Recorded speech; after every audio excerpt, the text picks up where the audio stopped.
Só os irmãos com a paz do Senhor, amém? Amém.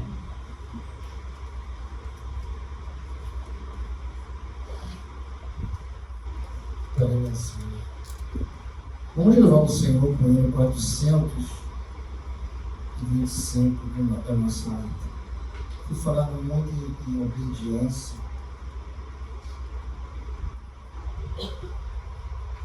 E vamos abrir nossas Bíblias no Salmo de número 137.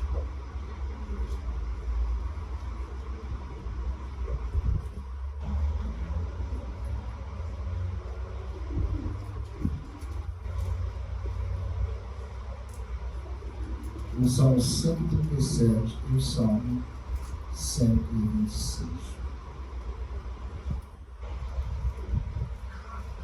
Falamos muito em obediência. Quando foi citado Deuteronômio, capítulo 28, as pessoas falaram das bênçãos da obediência. Mas nós temos que, não podemos esquecer que a obediência ela só é destacada porque existe a desobediência. Vamos louvar o Senhor com 425 da nossa alma cristã, amém? Perdido neste mundo andei, imerso em sua escuridão, em vão promessas confiei, não tinha Deus em salvação, perdido andei, mas me salvei, sendo guiado pela luz, e no Calvário avistei, que me levou ao Rei Jesus. Sem força estava pra viver, sem nada mais eu esperar, quando uma luz eu pude ver, que veio me iluminar, perdido andei, sendo guiado pela luz, e no Calvário que me levou ao Rei Jesus, nos braços do Senhor Jesus. Prazer eu tenho em unido a Salvadora luz, que Cristo veio me trazer, perdido andei, Sendo guiado pela luz, e no Calvário avistei, e nos levou ao Rei.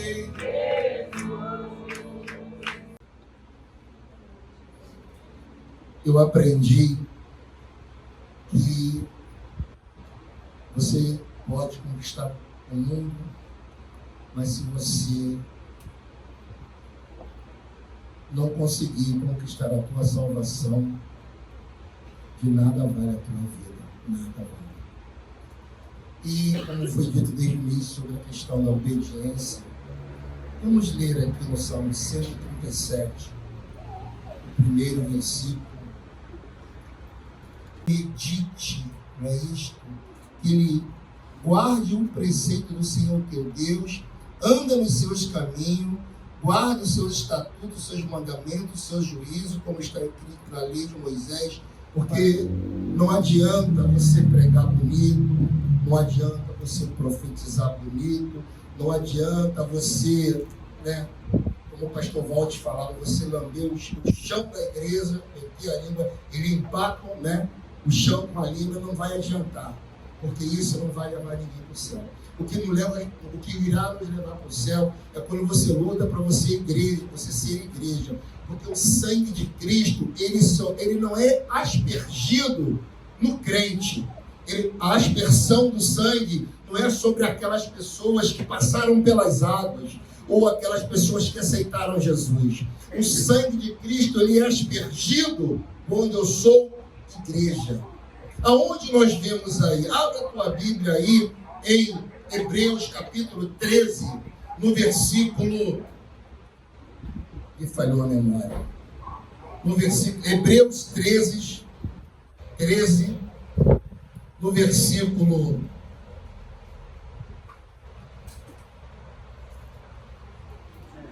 7.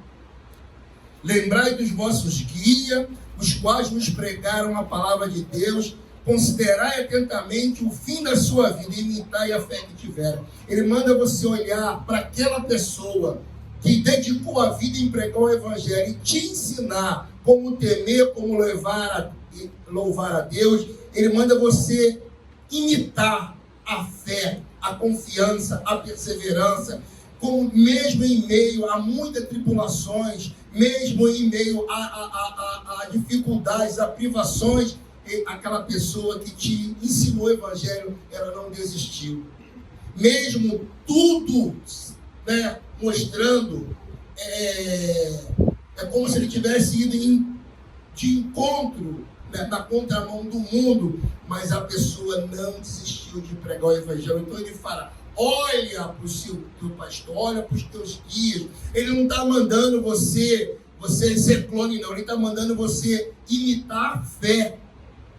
Você procurar entender o porquê que eles se dedicaram tanto. Porque se você não entender o teu chamamento, você vai ver isso lá em 1 Coríntios, no capítulo 11, no versículo 26 ao versículo 30. E no versículo 30 ele fala que o motivo pela qual muitos dormirem, muitos terem problema e dificuldade, é porque as pessoas não entenderam o seu chamado. É porque as pessoas não botaram na balança aquilo que Deus colocou nas mãos. Lá em Coríntios ele fala sobre a ceia, mas não é somente a ceia, é tudo aquilo que é santo, que Deus ele colocou nas tuas mãos, é tudo aquilo que ele te confiou, seja o teu ministério, seja o teu lar, o teu trabalho, tudo que Deus colocou nas nossas mãos é santo, não existe coisa ruim, porque tudo contribui para o bem daqueles que amam a Deus. Quando você entende o motivo, quando você entende a causa, e você luta para dar o teu melhor. Então agora é o que Davi falou para Salomão. Então agora tudo na tua vida vai dar certo. E aqui ele fala para você imitar os seus pastores. Mas lá, você voltando lá em 1 Reis, no capítulo 2, no versículo 4, Davi ele fala para Salomão, para que se cumpra a promessa que Deus falou para mim, que se teus filhos seguissem o teu caminho, nunca iria faltar um descendente teu no trono de Israel. Deus falou para Davi que os descendentes de Davi seguissem o caminho de Davi, não era o caminho de Deus não, o caminho de Davi. Isso é para você entender que o teu ministério ele é santo, ele é importante. Que quando você realmente luta para fazer com louvor aquilo que Deus colocou nas tuas mãos, e você passa a ser um vaso que inspire as pessoas a louvar a Deus, a temer a Deus, a conhecer a Deus. Então agora a promessa de Deus ela vai se cumprir na vida de todos aqueles que ouviram a tua voz. No caso aqui ele falou para Salomão, mas ele não é o filho carnal, não. Todos é o carnal e muito mais o espiritual. Porque o espiritual, ele vai ser unido pelo poder do Espírito Santo. Mas isso é algo que você tem que analisar, como diz em Coríntios, né? 1 Coríntios capítulo 11, do versículo 26 ao 30. Você tem que se analisar, você tem que botar na balança, você tem que ver que realmente, né, aonde você se encaixa em tudo isso que Deus ele está fazendo. Mas aqui em Hebreus, né, voltando em Hebreus 13, ele fala o seguinte, no versículo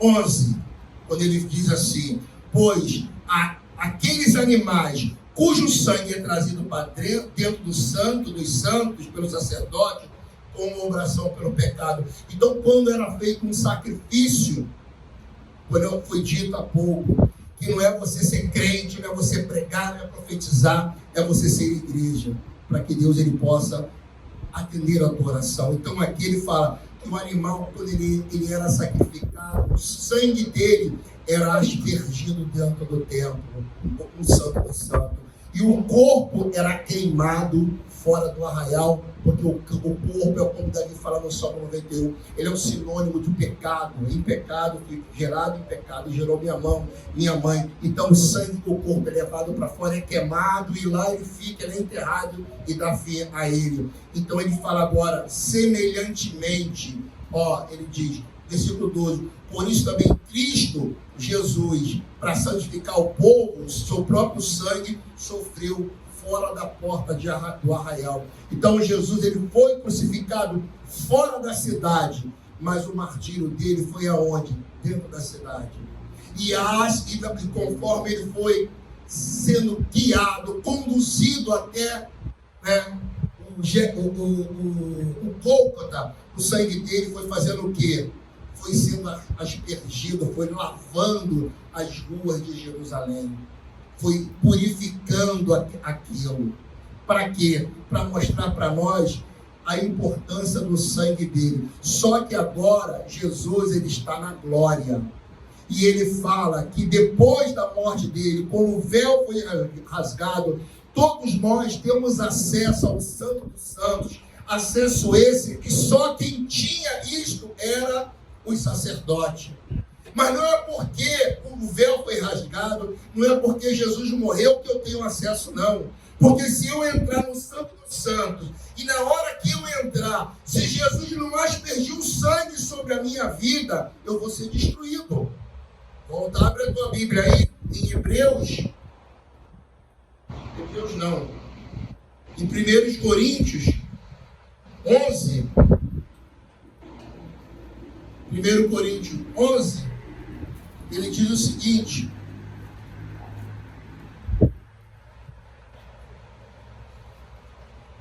Primeiro Coríntios 11, ele diz o seguinte, no 29, pois quem come e bebe sem discernimento do corpo deve, né, de juízo para si. Aqui ele está falando da ceia, mas eu vou dizer, não é só a ceia, é tudo que é santo que Deus te confiou. Tudo que é santo que Deus, ele te confiou. Então não é porque você é igreja, não é porque você é cristão, tu tem que ser igreja. Então se você entra no Santo dos Santos e você não se preocupou, se você não tem esse espírito dentro de você, quando você dobrar o teu joelho, Jesus não vai aspergir o sangue sobre você. Se ele não aspergir o sangue sobre você, o que está dizendo aqui que vai acontecer? Aquilo ali vai ser a sua condenação, vai ser o teu juízo. E olha o que fala no versículo 30. Eis a razão porque há entre vós muito fraco e doente, e não poucos que dormem. Porque a pessoa, ela não se santifica, ela não se prepara. Tem um corinho que nós louvamos que diz: prepara-te, Israel, para encontrar com o teu Deus. Então, se você não se preparar, isso, gente, não é da morte, não está falando da morte, não, está falando e agora.